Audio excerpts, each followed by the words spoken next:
Soulful talks Telugu మనసును తాకే మాటలు, జీవితాన్ని మార్చే ఆలోచనలతో ఈరోజు సరికొత్త వీడియోతో మీ ముందుకు వచ్చాను. ఎవరికైనా కష్టాలు అనుభవించిన తర్వాత సుఖంగా ఉండటం చాలా మంచిది. మనం ఫస్టే హ్యాపీగా ఉండి తర్వాత సాడ్ మూమెంట్స్ ఉంటే అవి భరించడం కొంచెం కష్టం. కాబట్టి ఈరోజు మన స్టోరీ అలాంటిదే. వర్షం తర్వాత ఇంద్రధనుస్సు. ఎందుకంటే వర్షం పడిన తర్వాత ఆ రెయిన్బోని చూస్తే ఆ హ్యాపీగా ఎంత బాగుంటుందో, అలానే ఈరోజు మన స్టోరీ కూడా కష్టాల తర్వాత వచ్చే సుఖాలు మనిషికి ఎంత సంతోషాన్ని ఇస్తాయి, మనం ఎలా స్వీకరించాలి లైఫ్లో అనేది నేర్చుకుందాం. ఓకే, ఈరోజు న్యూ స్టోరీ అయితే స్టార్ట్ చేసేద్దాం. ఇది వచ్చేసి వర్షం తర్వాత ఇంద్రధనుసు. ఒక అందమైన గ్రామంలో సీత అనే అమ్మాయి ఉండేది. ఆమె చాలా కష్టపడి పనిచేసే స్వభావం కలిగినది. తన కుటుంబ పరిస్థితి బాగా లేకపోయినా చదువుకొని మంచి ఉద్యోగం సంపాదించాలని కలలు కనేది. ఒక సంవత్సరం గ్రామంలో తీవ్రమైన కరువు వచ్చింది. పంటలు ఎండిపోయాయి. రైతులందరూ ఇబ్బందిలో పడ్డారు. సీత కుటుంబం కూడా ఆర్థికంగా చాలా కష్టాలు ఎదుర్కొంది. ఇంట్లో డబ్బు లేకపోవడంతో ఆమె చదువు కూడా ఆగిపోతుందేమో అనే భయం కలిగింది. ఒకరోజు పాఠశాల నుంచి ఇంటికి వస్తూ సీత ఆకాశాన్ని చూస్తూ బాధపడింది.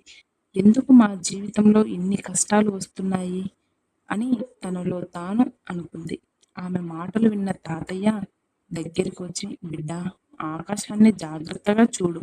మబ్బులు వచ్చినప్పుడు సూర్యుడు కనిపించడు, కానీ సూర్యుడు ఎప్పుడూ అక్కడే ఉంటాడు. అలాగే కష్టాలు వచ్చినప్పుడు ఆనందం కనిపించకపోవచ్చు, కానీ మంచి రోజులు కూడా తప్పకుండా వస్తాయని చెప్పాడు. కొన్ని రోజుల తర్వాత భారీ వర్షం పడింది. గ్రామం మొత్తం ఆనందంతో నిండిపోయింది. ఎండిపోయిన పొలాలు మళ్ళీ పచ్చగా మారాయి. వర్షం ఆగిన తర్వాత సీత బయటకు వచ్చింది. ఆకాశంలో రంగురంగుల ఇంద్రధనస్సు మెరిసింది.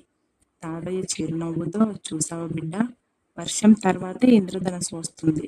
అలాగే జీవితంలో కష్టాల తర్వాతే మంచి రోజులు వస్తాయి.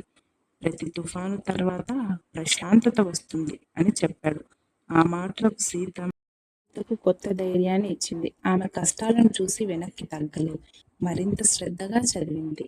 ఉపాధ్యాయుల సహాయంతో స్కాలర్షిప్ సంపాదించింది. తన చదువును కొనసాగించింది.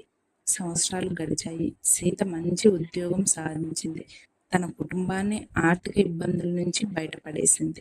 ఒకరోజు తన చిన్ననాటి గ్రామానికి వెళ్ళినప్పుడు వర్షం తర్వాత ఆకాశంలో మళ్ళీ ఒక అందమైన ఇంద్రధనస్సు కనిపించింది.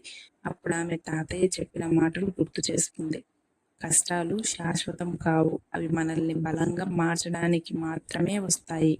వర్షం తర్వాత ఇంద్రధనస్సు వచ్చినట్లే కష్టాల తర్వాత సంతోషం కూడా తప్పకుండా వస్తుంది అని నమ్మింది.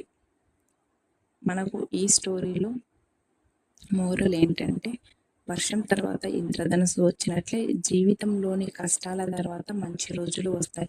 ప్రతి తుఫాను తర్వాత ప్రశాంతత ఉంటుంది. కష్టాలు శాశ్వతం కాదు అని ఆమె తెలుసుకొని చాలా సంతోషంగా కష్టాల